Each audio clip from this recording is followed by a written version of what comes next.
بہت شکریہ جناب اسپیکر. میں اپنی گفتگو کا آغاز اپنے پشتو کے ایک شعر سے کرتا ہوں تاکہ ہمارے ان ساتھیوں کو ذرا اچھی طرح سمجھ آ جائے کہ زما تڑلی لاس استاد رنے درنے سپیڑے یو ورځ خو به جانانه دا حساب کې راولم.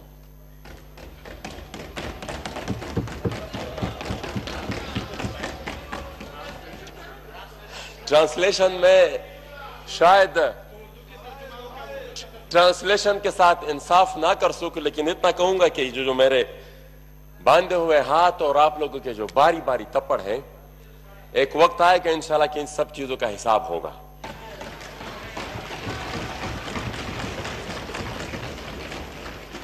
جناب اسپیکر جب ایک ریاست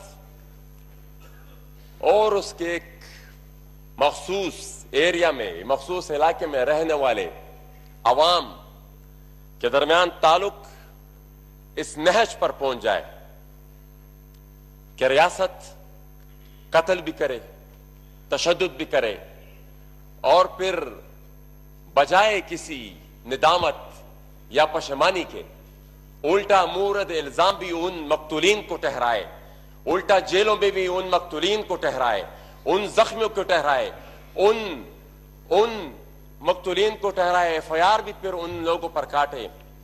تو جناب اسپیکر، پھر ان لوگوں کے ذہنوں میں جو ایک تاثر کافی عرصے سے ایک احساس محرومی کا ایک تاثر ان کے ذہنوں میں موجود رہا ہے کہ شاید، اور وہ تاثر کہ شاید یہ ریاست ہماری اپنی ریاست نہیں ہے، یہ ریاست ہم برابر کے شہریوں کے حقوق نہیں دیتی، یہ ہمیں اپنے شہریوں کے جیسے نہیں بلکہ اپنے غلاموں جیسے ٹریٹ کرتی ہے. یہ تاثر پر مزید پیوست اور پختہ ہو جاتا ہے. جناب اسپیکر، واقعے کی ڈیٹیل بیان کرنے سے پہلے میں شکریہ ادا کروں گا اپوزیشن کی تمام جماعتوں کا، تمام سیاسی قائدین کا. میرے پاس الفاظ نہیں ہے جس سے میں شکریہ ادا کر سکوں محترم بلاول بھٹو زرداری صاحب کا، جنہوں نے ہر جلسے میں، ہر سپیچ میں ہمارا ذکر کیا. میرے پاس الفاظ نہیں ہے کہ میں، اور تمام پیپل پارٹی کی قائدین کا میں مشکور ہوں، پاکستان مسلم لیگ نون کی تمام قیادت کا، شاہد خاقان آبادی صاحب کا خصوصاً، جنہوں نے انکار کر دیا تھا کہ جب تک سب کے پروڈکشن آرڈر جاری نہیں ہوں گے میں اس وقت تک ہاؤس میں نہیں آؤں گا. ہم ان کے بھی مشکور ہیں.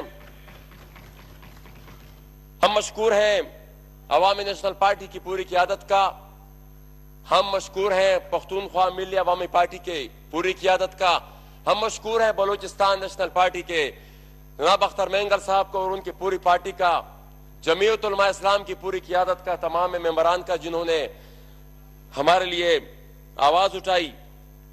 ساتھ ہی ساتھ اور جتنے بھی سیاسی جماعتیں ہیں، جتنے بھی سیاسی قائدین ہیں، میں معذرت خواہ ہوں اگر کسی کا نام میں بھول گیا ہوں. سول سوسائٹی کے جو ساتھی تھے، سوشل میڈیا پر جتنوں نے سپورٹ کیا، جنہوں نے بھی سپورٹ کیا، ہم ان کے انتہائی مشکور ہے کہ اتنے سخت وقت میں بھی انہوں نے ہمارے لیے آواز اٹھائی اور حق کا ساتھ دیا. جناب اسپیکر،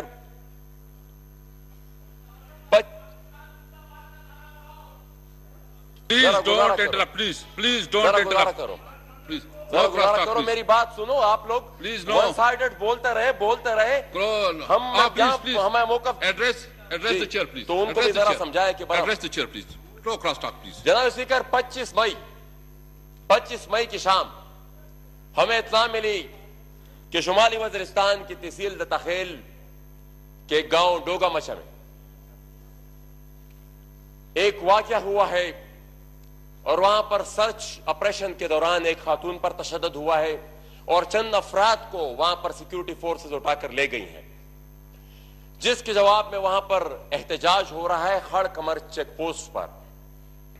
جب ہمیں اطلاع ملی انہوں نے یہ ریکویسٹ کی کہ آپ لوگ یہاں پہنچے، کیونکہ یہ ایک دفعہ نہیں بار بار ہو رہا ہے، اور بار بار جب بھی یہ واقعات ہوتے ہیں ہمیشہ جب علاقے کے معاہدین وہاں سے مذاکرات کرتے تو ان کے ساتھ اس بات پر ایگریمنٹ ہوتا ہے کہ آئندہ اگر ہم کوئی سرچ آپریشن کریں گے تو ہم علاقے کے معاہدین کو اپنے ساتھ لے کر کسی گھر کے اندر جائیں گے، یا وہاں پر جو پولیٹیکل انتظامیہ ہے، جو پولیٹیکل محررز ہے، ان کو ہم اپنے ساتھ لے کر ہم اندر جائیں گے۔ لیکن بار بار اس چیز کی وائلیشن ہوئی ہے، ابھی بھی ہو رہی ہے، چند دن پہلے پینوام میں بھی ہوئی ہے، تو اس پر احتجاج ہو رہا تھا۔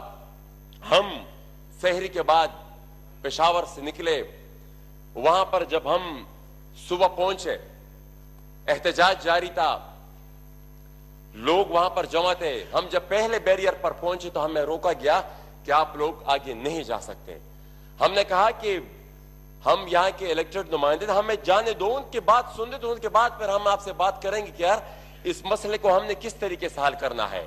ہم وہاں پر گئے، وہاں پر جو ساتھی ہمارے تھے انہوں نے ہمیں ہار پہلایا، ہمیں خوش آمدید کہا۔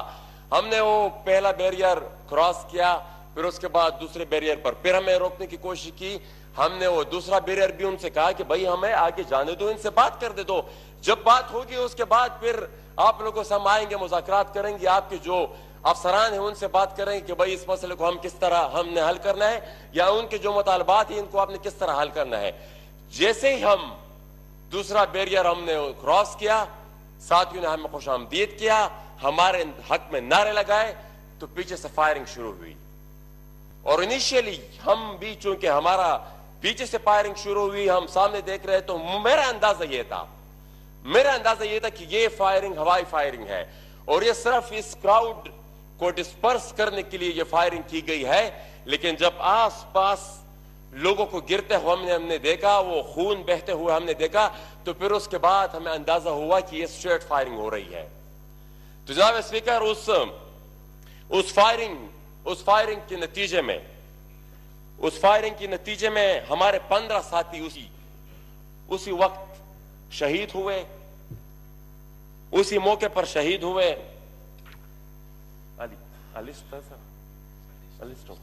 Please continue. وہ اسی موقع پر شہید ہوئے، پلیز شہید ہوئے، اور 40 سے زیادہ زخمی ہوئے۔ اس کے بعد ہم نے وہاں پر احتجاج شروع کیا، علی وزیر صاحب کو اسی وقت موقع پر گرفتار کیا گیا۔ تو اس کے بعد جب ہم نے احتجاج شروع کیا، 4 دن تک ہم نے وہاں پر احتجاج کیا۔ پورے شمالی وزیرستان میں کرفیو نافذ تھی۔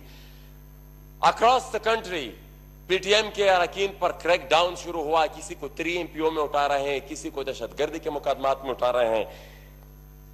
تو جناب اسپیکر، پھر جب 4 دن کے بعد پورے میرے گاؤں کا بھی محاصرہ کر لیا گیا، اور مزید تشدد کا خدشہ تھا، مزید ہلاکتوں کا خدشہ تھا، پھر میں نے اپنے آپ کو CTD پولیس کے حوالے کیا، کیس عدالت میں چلا، اور اس کے بعد ہماری ہائی کورٹ سے ضمانت ہوئی۔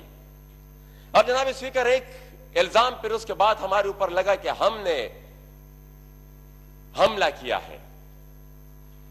حقائق یہ کہتے ہیں کہ ہمارے 15 ساتھی شہید ہوئے ہیں۔ میں یہ پوچھتا ہوں کہ ان کا FIR کس کے خلاف کٹا ہے؟ وہ جو 40 ہمارے ساتھی زخمی ہوئے ہیں، 46 ہمارے ساتھی زخمی ہوئے ہیں، ان کا FIR کس کے اگینسٹ کٹا ہے؟ یہ میرے پاس لسٹ ہے ان ساتھیوں کی جو اسی وقت اسی موقع پر شہید ہوئے ہیں۔